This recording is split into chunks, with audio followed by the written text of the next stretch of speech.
meu tema, como eu propus, é a questão da razão de Estado contra a democracia e as luzes, como uma alternativa a essa perspectiva da razão de Estado. Eu lerei o texto com suficiente ênfase para não perder os nós do raciocínio. A minha geração recebeu o impacto da ditadura Vargas, incluindo a morte do ex-ditador, presidente constitucional do Brasil, em 1954. Apenas 10 anos passados e o Brasil sofre novo golpe após várias façanhas golpistas. Lembro o veto à posse de Juscelino Kubitschek e João Goulart, o contragolpe do Marechal Lott, o levante de militares em Aragarças, a muito provável tentativa de golpe por Jânio Quadros, o golpe militar e civil contra a posse de João Goulart, que levou ao parlamentarismo. Finalmente, o golpe civil e militar, que se apresentou em 64. Golpes e razão de Estado são faces de um só bloco prático e teórico. Os primeiros ocorrem desde a origem do mundo moderno. Suas formas variam, mas os frutos favorecem poderes hegemônicos. Eu estudo a razão de Estado desde 1975, quando fazia o doutoramento na Escola de Altos Estudos em Paris. No livro que resultou daquela pesquisa, Brasil, Igreja contra Estado, o núcleo é o regime civil e militar produzido por os sucessivos golpes nos embates com a Igreja Católica e a vida brasileira.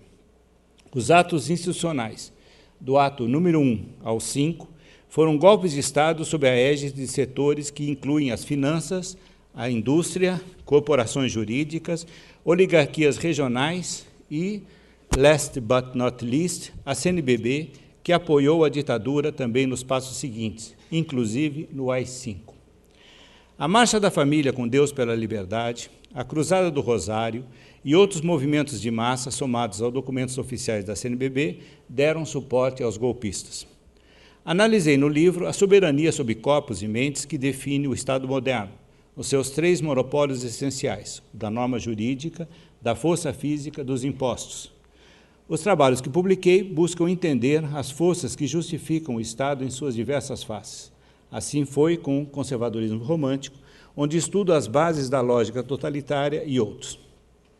A Igreja, afastada do poder secular após sérias controvérsias, não abre mão da soberania espiritual, tematizada pelo cardeal e santo Roberto Bellarmino na era do Concílio de Trento, 1545-1463. Bellarmino fala em soberania indireta do poder eclesiástico, mas é rebatido por filósofos como Hobbes e outros. No mesmo tempo, uma vertente teológica e política próxima a Bellarmino publica, em réplica às doutrinas laicas sobre o Estado, sobretudo contra Maquiavel, o primeiro livro que assume o título Razão de Estado.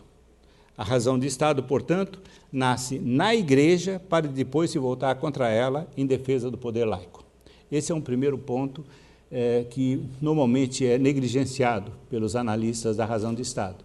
São raros aqueles que insistem nesse fato de que a razão de Estado tem o seu nascimento e o seu batismo de nascimento no livro de Giovanni Botero, La Ragione di Stato. Não é? Esse livro, então, dá os fundamentos dessa conservação do Estado. O termo razão de Estado nasce no Renascimento e significa o uso da força ou meio de exceção a serviço do poder que se busca conservar para garantir a ordem social. Giovanni Botero e Schiaramonte, 1635, adquire a polissemia de manter a conservação do poder e disciplina contra os governados. Esse é o primeiro ponto. Não é possível fazer o Estado sem uma possibilidade de conservá-lo. E como conservá-lo? Não apenas através da força física, mas também através de instrumentos de governo que sejam os mais ardilosos possível para enganar, não é, os adversários e os súditos. O máximo prestígio da razão de Estado encontra-se no poder absoluto, posto acima e fora das instituições comuns da sociedade e dos procedimentos jurídicos habituais do direito romano. Então, essa questão do poder absoluto também se une à razão de Estado, na medida em que o poder absoluto, como o próprio nome diz, é aquele que não tem amarras. Ele não tem amarras com instituições religiosas, não tem amarras com os nobres, não tem amarras com os burgueses e, sobretudo, não tem amarras com o povo, não é? Ele é livre e, sobretudo, ele tem o direito de suspender o direito comum. Essa razão de Estado aparece, não é, também como uma distinção entre a moralidade comum, a moralidade que deve ser seguida pelos homens que são governados, e a moralidade dos governantes. Nós estabelecemos aí dois tipos de seres humanos, não mais naquela linha da hierarquia que vinha desde do helenismo com Dionísio Areopagita, que definia a existência de uma hierarquia celeste e terrestre.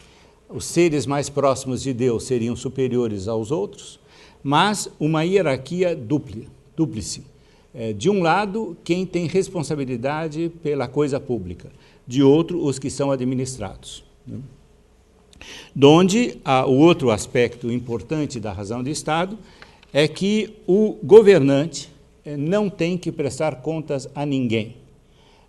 Cabe-lhe prestar contas tão somente a Deus no instante da sua morte. Enquanto vivo, se soberano, ele não presta contas a ninguém, sobretudo dos seus atos políticos que são essenciais para manter o Estado, não é?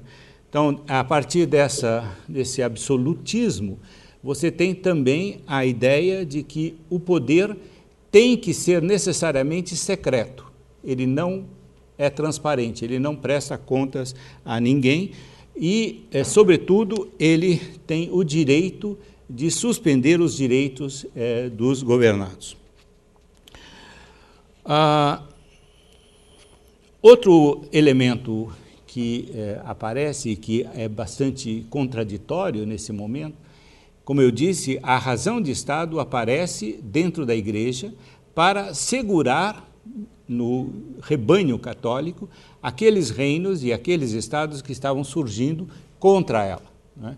Era evidente a tendência do reino francês, desde Filipe o Belo, do reino inglês, né, desde Henrique I, de se tornarem independentes da Sé romana, né? O que finalmente ocorreu, não é, com o galicismo e, no caso da Inglaterra, com a reforma de Henrique VIII. Não é? Então, essa tentativa de garantir o chamado bloco da República Cristiana, essa República Universal Católica, é que define as tentativas de se fazer uma ideia de razão de Estado. Para isso, você autoriza o soberano a agir de acordo com a tese também tradicional da salvação popular, não é? Quando se trata da salus populi, os governos têm o direito de suspender os direitos, não é? Donde o direito ao segredo. Há uma anedota que é verdadeira. Quando o rei da França queria aumentar os impostos, ele convocou os Estados Gerais, e vocês se lembram, existiam três setores: o clero, a nobreza e o terceiro estado, aquele estado que nem merecia nome. O terceiro estado pediu, o rei queria esses recursos para a guerra, pediu uma inspeção nos cofres públicos, né, nos cofres do rei. E a resposta do clero foi a mais evidente possível, nessa linha do segredo. Diz o clero, no seu voto, que as finanças do rei são como o Santíssimo Sacramento no altar. Só pode ter acesso a eles os ordenados religiosamente para acessar a ele, né? O que quer dizer que seria um sacrilégio o terceiro estado querer saber o estado da finança do reino, né? Esse clima do segredo se espalha não apenas pelos procedimentos diplomáticos, militares, etc., mas com a nova polícia. A polícia começa a agir no segredo, né, garantindo, então, o terror, o medo e a obediência dos súditos.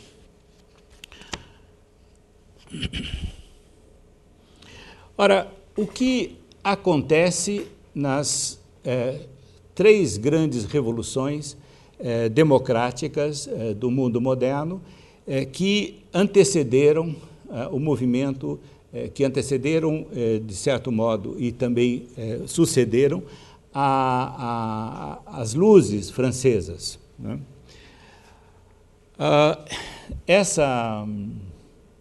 Essas revoluções se estabeleceram no bojo de uma mudança religiosa importantíssima, que é a reforma protestante. Lutero, no momento em que se separa de Roma, ele proclama a doutrina do sacerdócio comum dos fiéis. Isso quer dizer que toda a estrutura hierárquica da igreja, baseada, né, como eu disse, em Dionísio Areopagita, que definia um padrão cósmico de superioridade. Quem está mais próximo de Deus eram os padres, quem estava mais longe eram os soberanos, os nobres, e o povo lá embaixo eram os leigos, não é? No caso, com a doutrina de Lutero, você estabelece uma igualdade, uma democracia do acesso ao divino. Deus fala ao coração de todos os homens, não é? Então, com isso, você tem uma revolução religiosa e você tem um movimento de democracia que tende a se espalhar e ameaça já o regime político. No caso da chamada Revolução dos Camponeses da Alemanha, você tem uma passagem do campo teológico para o campo político. Os camponeses não eram camponeses apenas, existiam artesãos e outros elementos, mas esses revolucionários questionavam, não é, também a hierarquia política e defendiam a democracia. Quem quiser uma indicação muito interessante, do Ernest Bloch, o livro Thomas Müntzer, o teólogo da Revolução. Ele mostra como há uma tendência até mesmo para o comunismo, nesses movimentos messiânicos protestantes. Esses movimentos messiânicos protestantes se espalham com a repressão. Para vocês terem uma ideia da repressão, dados estatísticos do começo do século XIX mostravam que a mão de obra da Alemanha tinha sido praticamente dizimada. Você não tinha mais praticamente mão de obra. Se fala em questão de 500 mil a 1 milhão de mortos nessa repressão. Exageros de um lado, pouca confiabilidade de outro, mas efetivamente foi um massacre muito grande. Aqueles elementos radicais que foram derrotados no território alemão passaram para a Holanda e lá defenderam um modelo inclusive mais democrático de relação entre governantes e governados e dos dirigidos religiosos para a igreja. Essas pessoas passaram para a Inglaterra e ali espalharam ideias democratizantes. E essas ideias democratizantes tiveram duas vertentes principais. A vertente dos levelers, os niveladores, o termo é extremamente sugestivo, não é?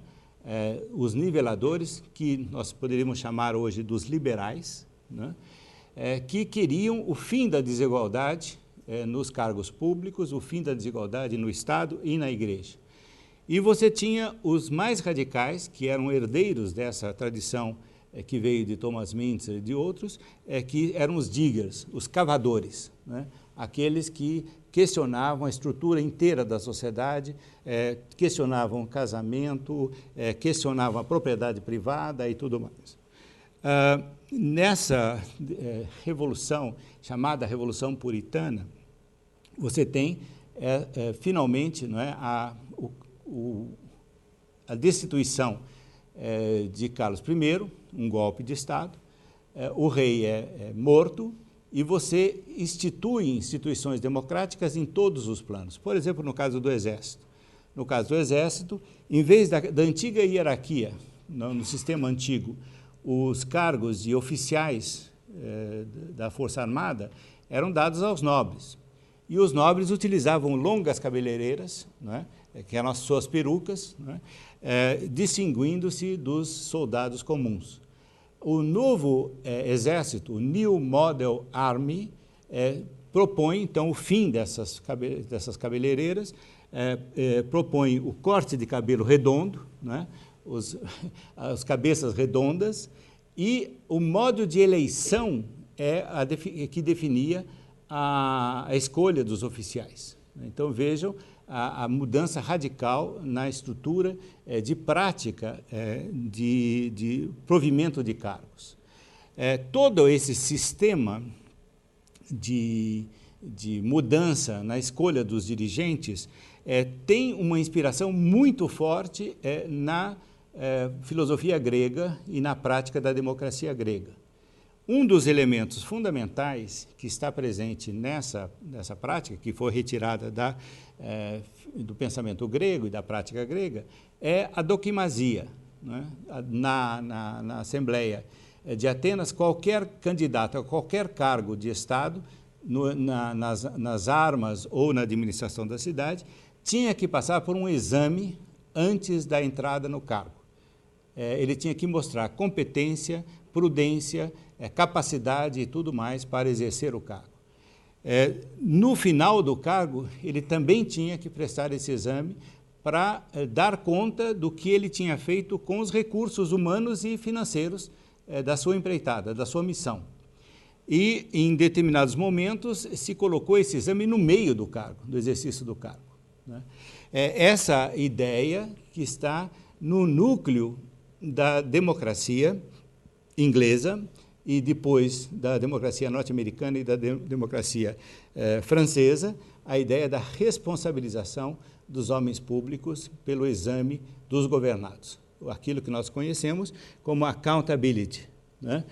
Não é o que alguns jornalistas econômicos dizem, né, que accountability é prestar contas ao investidor estrangeiro. Não é isso, não. Né? No caso, tinha uma noção bem mais ampla de accountability. Né? Quer dizer, você presta contas ao governado de tudo o que é dele. Né? Porque aí nós temos um outro aspecto que é importante também nesse movimento de radicalização das ideias protestantes e das práticas protestantes. Você tem justamente a tese de que o soberano não é mais o rei, o soberano não é mais o papa, o soberano é o povo. A soberania cabe ao povo. Não é? Então, você tem, pouco a pouco, sendo introduzidas no interior da prática teórica e da vida do direito, inclusive, essa tese que não é nada aceita no período absolutista e no período da razão de Estado. Né? A última coisa que se pode aceitar na razão de Estado é a prestação de contas, e mais ainda a ideia de que o povo é soberano. Gabriel Naudet, que é um dos autores mais importantes da razão de Estado, na França e na modernidade, que tem justamente um livro importantíssimo sobre os golpes de Estado, a primeira teorização dos golpes de Estado, tinha do povo a visão a mais tradicional, que veio já do platonismo, que veio do aristotelismo, que passou pela Idade Média, de que o povo não pode ser soberano porque ele é mutável, ele é impressionável. Nos termos platônicos, o povo vive da imaginação, da doxa, e não da episteme. O povo é uma realidade múltipla, mutável, e que muda de opinião a cada momento. E, portanto, você não pode confiar no povo para ser soberano. Então, essa tese, que pouco a pouco vai se firmando, ela se alicerça na Revolução Inglesa, e ela tem a sua continuidade na Revolução Norte-Americana e na Revolução Francesa. O que são as luzes, então, nessa linha? As luzes são uma recusa direta dessas teses todas da razão de Estado. Elas definem um padrão de expansão dos conhecimentos para toda a população.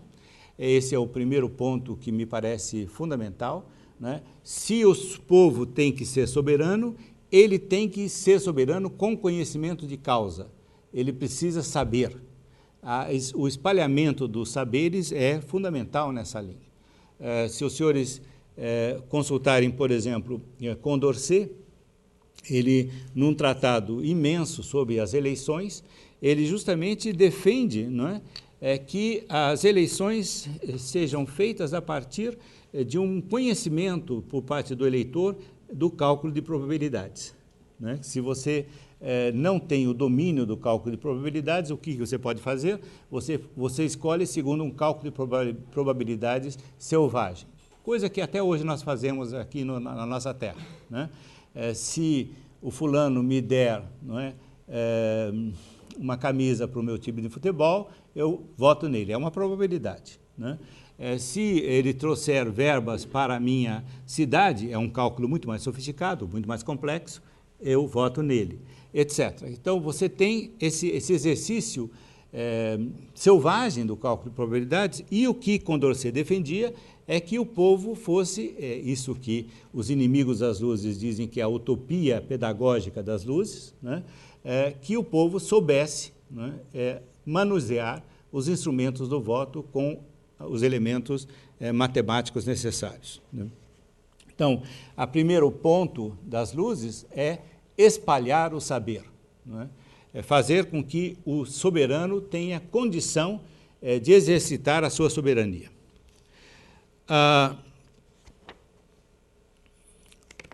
Ora, eu diria, então, que a razão de Estado tem alguns pontos essenciais que eu vou enumerar a seguir. Primeiro ponto essencial da razão de Estado: conservar o poder soberano contra comoções da sociedade civil e ataques de outros estados. A polícia e os exércitos modernos têm vínculo direto com o poder secular e sua razão. No caso inglês e francês, mas também no alemão, italiano, holandês e outros, as divisões religiosas, de classe, econômicas e políticas ameaçavam inviabilizar o mando estatal, com um retorno à pulverização jurídica imperante na Idade Média e no feudalismo. Oh, meu Deus! Desculpe.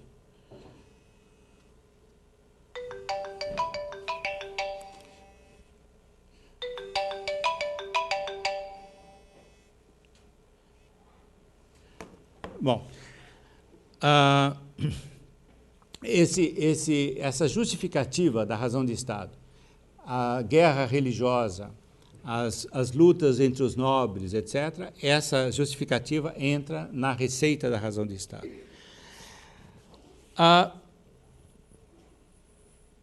Permitir uma divisão no corpo político e jurídico, já disse, né? Permitindo, portanto, essa divisão entre o que operam a máquina do Estado e os dirigidos, né? Terceiro, instrumentalizar técnicas do segredo, da dissimulação, da irresponsabilidade do soberano e absolutismo do governo, né? Quarto, o poder estatal não apenas esconde do povo e dos seus inimigos externos os seus segredos, como ele doutrina. É desse momento que nós temos o deslançamento da propaganda estatal para doutrinar multidões, não é? Se vocês quiserem, há uma longa bibliografia sobre isso, né? Sobretudo o livro do Etienne Thuot, Razão de Estado e Pensamento Político na Época de Richelieu, onde ele mostra todos os jornais, todos os escritores, etc., que são contratados pelo governante para fazer uma propaganda maciça, criando os mitos, né? O mito do Rei Sol, o mito do Estado Invencível, etc., né? Outro livro muito interessante é do professor Peter Burke, chama-se A Fabricação do Rei, tem edição brasileira pela Zahar, né? Onde ele mostra essa cooptação da sociedade e dos intelectuais para a propaganda do poder soberano, né? Então, esse ponto me parece importante quando nós consideramos a evolução da razão de Estado, sobretudo no século XX. Né? Quando o Departamento de Artes do MIT, né, cria aquela ideia da bomba inteligente, né, que sai do canhão, vai direto no Iraque e cai apenas no quartel do Saddam Hussein. Não cai em nenhum ser humano civil. Né? Essa propaganda pura, né, esse estilo de propaganda, começa justamente nesse período da razão de Estado. Né? De um lado, segredo, de outro lado, manipulação da opinião pública. Ao mesmo tempo, a razão de Estado, e aí voltamos à Igreja, ela define no lado do governante técnicas para saber a situação econômica, social, política, etc., dos governados. Eu tenho um artigo que está na internet, inclusive na revista de Economia Mackenzie, onde eu coloco a tabela criada por São Carlos Borromeu para saber tudo o que ocorre nas famílias da Europa. Né? Para ter uma ideia, esse questionário de São Carlos Borromeu é tão importante, sobretudo nos setores de colonização espanhola e portuguesa e francesa, para até hoje, em estudos demográficos, saber como é que era a situação no século XVII, no século XVIII. Né? Tem... Oi? Não tem giz, né? Obrigado. Várias tabelas eram feitas, mas principalmente uma que... Por aqui. Aqui estão as famílias. Então, família Silva. João da Silva, Maria da Silva, Pedro da Silva, José da Silva, não é? E Mariazinha. Então, cada membro da família. Aí, você tinha o que fazia João da Silva como profissão. Quanto ele ganhava. Se ele tinha feito, se ele fazia a comunhão semanal ou não, se ele ia à confissão ou não, se ele frequentava amigos protestantes ou não, se ele frequentava amigos ateus ou não. Né? Então, esses dados da família Silva eram unidos às famílias da paróquia, cruzados. Depois unidos na diocese, cruzados. Depois no país e eram enviados para Roma. Você tem, como diz um especialista, né, só faltava o computador. Né, quer dizer, a tabela é absolutamente perfeita. Né? Então, essa técnica da razão de Estado, de conhecer os governados em todos os seus aspectos de vida, começa a ser assumida, né, pela Igreja e pelo Estado.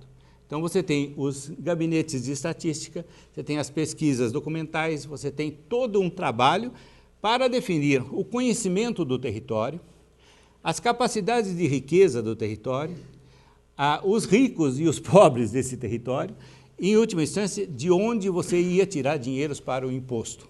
Né? Nesse artigo que eu escrevi, que está na revista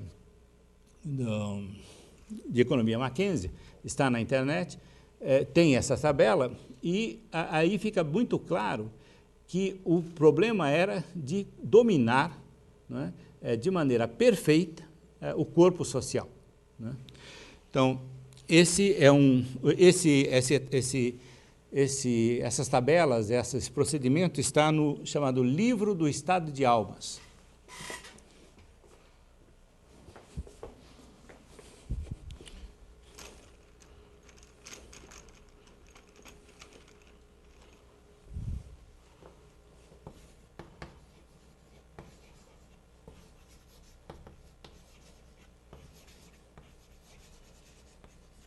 São Carlos Borromeu, que era do mesmo time do Botero, que escreveu A Razão de Estado. Né? Então, você tem aí toda uma técnica da Igreja e do Estado nascente, do Estado que se firmava, para o controle da atividade social. Então, você tem polícia, você tem exército, você tem segredo, você tem diplomacia e você tem, sobretudo, esse controle da vida interna do país e a propaganda, né?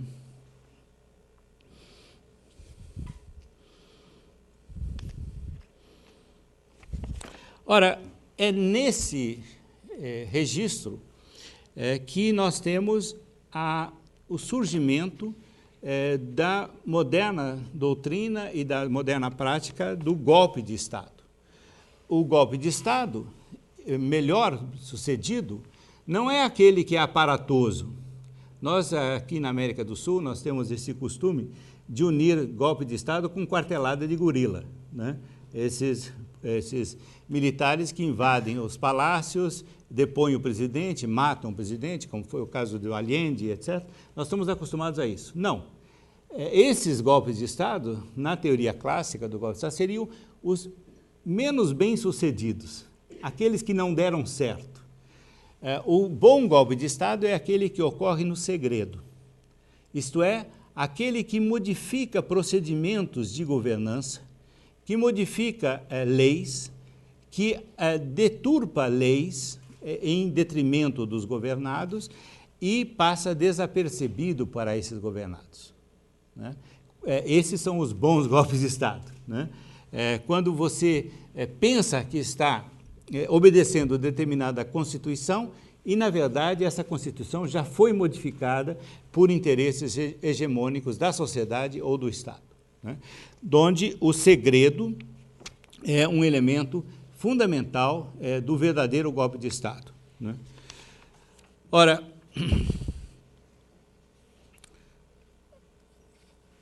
o que nós temos aqui no Brasil, né? Eu comecei enumerando os nossos golpes de Estado todos, né? Nós temos, na própria designação, nós temos o segredo funcionando. Se nós perguntarmos a qualquer pessoa, né, o que foi a ditadura, eles vão dizer a ditadura militar. A ditadura militar. Não foi ditadura militar. Foi uma ditadura de civis e de militares, né? Esse é o primeiro ponto. A indústria paulista, os oligarcas civis, todos esses interessados, né, agiram no sentido de dar esse golpe de Estado, de manter esse golpe de Estado e reduplicar esse golpe de Estado, né? Então, você tem o financiamento da tortura pela Ultragraça, né, que é uma firma civil. Você tem a presença da Fiesp, por exemplo, patrocinando a Operação Bandeirantes, né, e os meios de repressão, né? Então, o primeiro ponto que aparece é que esses civis ficam no segredo. Os militares é que recebem todas as luzes, né? Então, o que aconteceu? Os fins clássicos da razão de Estado foram defendidos no Brasil, clara ou hipocritamente, por juristas. A responsabilidade dos nossos juristas é enorme na produção desse golpe de Estado. Militares, banqueiros, industriais e mesmo setores do clero brasileiro. Quando eu digo isso, as pessoas ficam um pouco bravas, porque foi produzido o mito de que a Igreja foi o alicerce contra a tortura e a defesa dos direitos humanos. Determinados setores da Igreja, liderados por Dom Helder Câmara, por Dom Cândido Padim, não é? Por Dom Pedro Casaldáliga e por outros, né? Dom Paulo Evaristo Arnes, etc. Agora, em uma semana depois do golpe de 64, a CNBB oficialmente abençoou o golpe de Estado. Abençoou, não é disse tudo bem, não, abençoou, né? Uma semana depois do AI-5, ela novamente abençoou o golpe de Estado. E nós tivemos, então, uma quantidade imensa de bispos, cardeais, padres, etc., que apoiaram com muita força o regime ditatorial, né? Então, é bom dar uma distância no tempo para saber exatamente o que estava acontecendo, né? Quando eu disse as marchas da família, né, são milhões de pessoas que foram à praça pública para derrubar o governo estabelecido, né? E qual foi a técnica utilizada, né? A quebra da lei em favor dos governantes, o segredo, por exemplo, até decreto secreto existiu na época da ditadura, o que seria uma contradição em termos, né? A fraude, a vigilância policial, as torturas, o desaparecimento de opositores, a censura à imprensa, o exílio, as cassações de mandatos, destituição de juízes. Vivemos, não é, nas duas ditaduras do século XX, é bom lembrar, nós somos um povo que tiveram 2 regimes ditatoriais em grande parte do século XX, sob o império da razão de Estado, tendo o segredo como ética perversa, antidemocrática e assassina. Hoje, a Constituição Federal de 88 prevê remédios contra o golpe de Estado, mas que não garantiram o país do exercício reiterado da usurpação política. O artigo 49, inciso 4 e 11, por exemplo, da Constituição de 88, evidenciam receio face aos possíveis golpes. Cabe ao Congresso Nacional, estou citando, aprovar o estado de defesa e intervenção federal, autorizar o estado de sítio ou suspender qualquer uma dessas medidas, né? E zelar pela preservação de sua competência legislativa em face da atribuição normativa de outros poderes. Então, veja, o remédio contra o golpe de Estado está previsto. Será que ele pode ser aplicado? O princípio é excelente, mas ineficaz na prática. Que outra coisa temos, aí me perdoem, senão reiterados golpes com as medidas provisórias que deveriam atender a necessidades urgentíssimas, e mesmo tais necessidades têm o sinete da razão de Estado, e se transformar em meio para o Executivo legislar. Que outra coisa temos nas reiteradas ingerências do Judiciário, legislando à luz do dia sem reação à altura do Legislativo? Golpes não são cometidos apenas pelo Executivo, mas nos 3 poderes e na sociedade. É por tal motivo que Benjamin Constant imaginou o poder moderador, cujo papel seria neutro para evitar os golpes. Por semelhantes motivos, e agora eu termino, é imperativo levar adiante a tese da Comissão da Verdade. Ao mesmo tempo, na frente ética, torna-se vital lutar contra a existência de documentos secretos, votações secretas no Parlamento e na Justiça. Cabe à Comissão da Verdade a tarefa histórica de nos colocar nas sendas democráticas do século XVII e XVIII, proibidas aqui pela força portuguesa, pelos canhões imperiais e atenuadas ou quase abolidas em plano mundial com Thermidor, o imperialismo napoleônico, o colonialismo europeu, a determinação imperial alemã, italiana, inglesa e norte-americana. Somos herdeiros do absolutismo e da razão de Estado. Quando Dom João VI, ainda não era VI, né, veio para cá, trouxe em seus navios a recusa da accountability. Esse era o programa principal, né? Não por acaso, o primeiro fruto eficaz desse veto, a Constituição Imperial de 1824, proclama a irresponsabilidade do chefe de Estado, afasta a transparência e a plena soberania popular. Somos um Estado que nasce contra as revoluções modernas, sob molde absolutista. Entre nós, os programas democráticos de todos os matizes, dos liberais aos socialistas, foram dizimados pelos canhões barulhentos ou golpes silentes contra as leis. Aqui vigoram anomalias como a prerrogativa de foro para políticos, juízes, promotores de justiça, algo que só tem sentido em regimes de privilégio, nos quais o povo é regido por uma lei supostamente universal, modificada para quem integra o poder. Se a Comissão da Verdade abrir a via da transparência, da responsabilização dos agentes públicos, deixando patente que ninguém pode golpear a democracia, ninguém pode mentir ou esconder os atos governamentais, ninguém pode matar, torturar, caçar direitos dos oponentes, ela prestará serviços à cidadania, permitindo diminuir o alto grau de absolutismo que ainda nutre os que, no Estado e ainda hoje, sobretudo hoje, imaginam poder usar os recursos públicos como se fossem seus. Embora defensor da forma absoluta de poder, Jean Bodin teve a honestidade intelectual de retomar a tese antiga sobre a tirania que afirma: tirano é quem usa os bens dos governados como se fossem seus. A Comissão da Verdade pode ajudar na luta contra a razão de Estado, desculpa última dos que defendem tiranias que não prestam contas nem respeitam a transparência, mas exibem máscara democrática. Permitem que eu cite o último parágrafo da minha intervenção no seminário Fronteiras do Pensamento de 2008. Num país excessivamente centralizado, sem autonomia, não podem existir na sua plenitude a soberania popular, a accountability, a justiça e a verdade. Né? Então, o que eu propus nessa reflexão aos senhores. Primeiro ponto, nós vivemos, desde o século XVI, sob a égide da razão de Estado.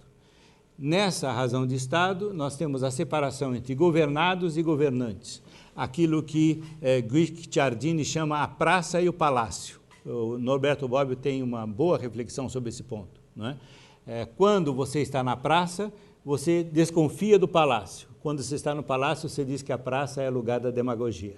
Né? Então, quando você muda o lugar do poder, você muda também o seu discurso e a sua prática. Quem está no palácio defende a razão do Estado, quem está na praça defende a democracia, até o momento que entra para o palácio. Né? Então, você tem essa mudança perene dos lugares, dos atores, mas você não tem uma mudança na estrutura da razão do Estado e da estrutura do Estado. O segundo ponto que eu gostaria de sublinhar é esse aspecto da soberania do povo. Né? É impossível você pensar em democracia sem soberania popular. Ora, no nosso caso, é muito estranho, até mesmo nos nossos textos legais. Né? Todo poder emana do povo e em seu nome será exercido. Esse emana é uma doutrina neoplatônica.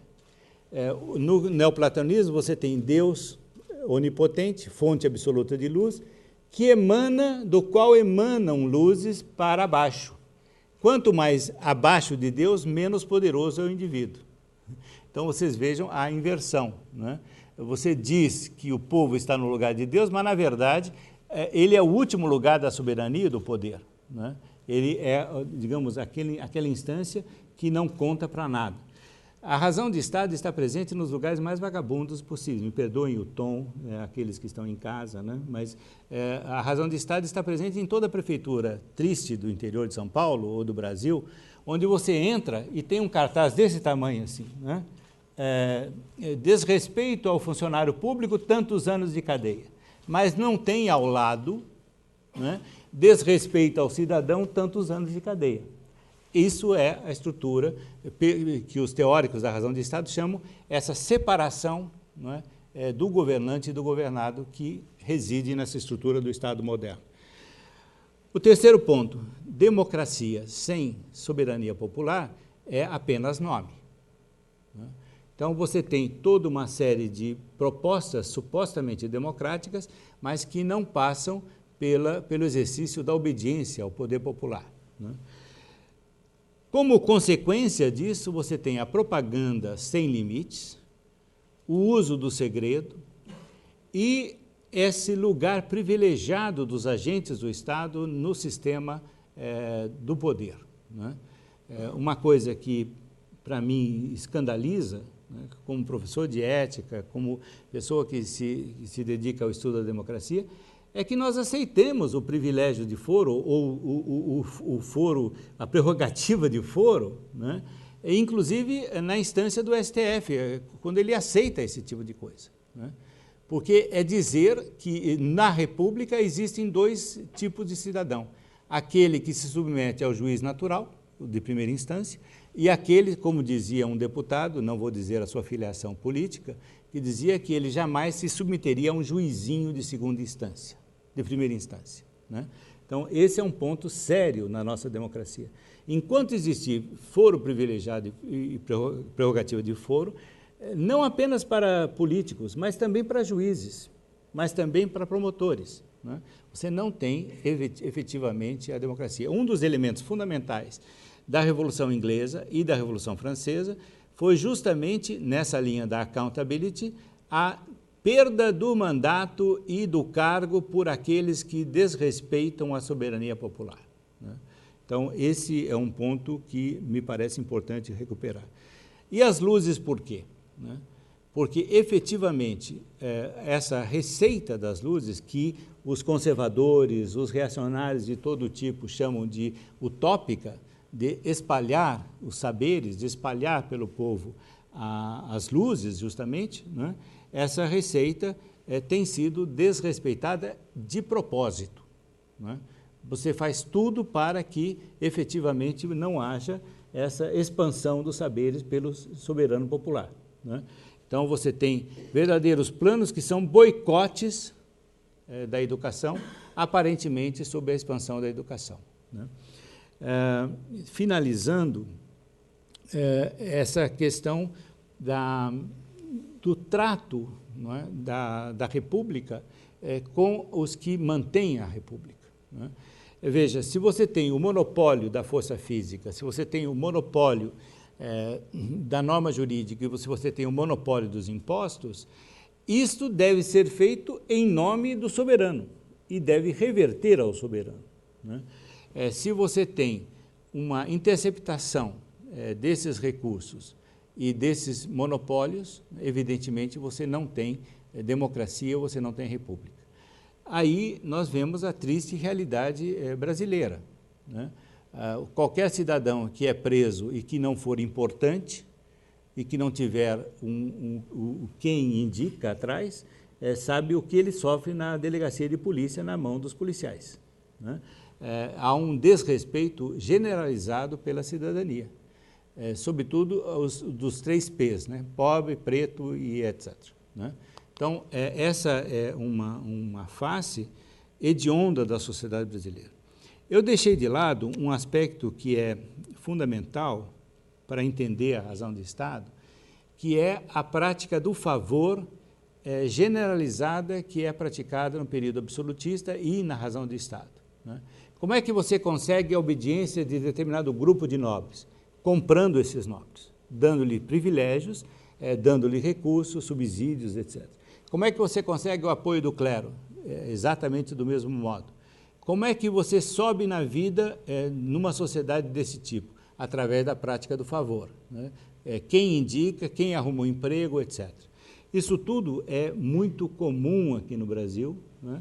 Está enraizada na prática social e na prática política essa tese do favor, né? Os nossos políticos, quando fazem um favor, eles fazem um favor com dinheiro público, né? A professora Maria Silvia Cavallo Franco, que foi professora aqui da casa, tem um livro chamado Homens Livres na Ordem Escravocrata, onde ela mostra a extensão dessa prática do favor na vida social e na vida política brasileira, né? Então, essa questão é o outro lado. Os poderes de Estado se firmam através do privilégio, através da cooptação, através da intimidação, através da propaganda, mas ele tem a adesão de setores hegemônicos da sociedade e dos setores subalternos. Como é que você conquista um eleitor? Fazendo favor, né? Então, essa técnica do favor, que tem o seu auge no absolutismo, não por acaso os historiadores chamam o período absolutista do mais corrupto da história conhecida em termos políticos, né? Nós temos essa continuidade aqui no Brasil. Nós temos um país absolutista em todos os sentidos, né? Nós desconhecemos, porque foram esmagadas pelos canhões de Caxias e pelas polícias ditatoriais, foram esmagadas as tentativas de democracia e de distribuição da riqueza, da propriedade, etc., mais justas, né?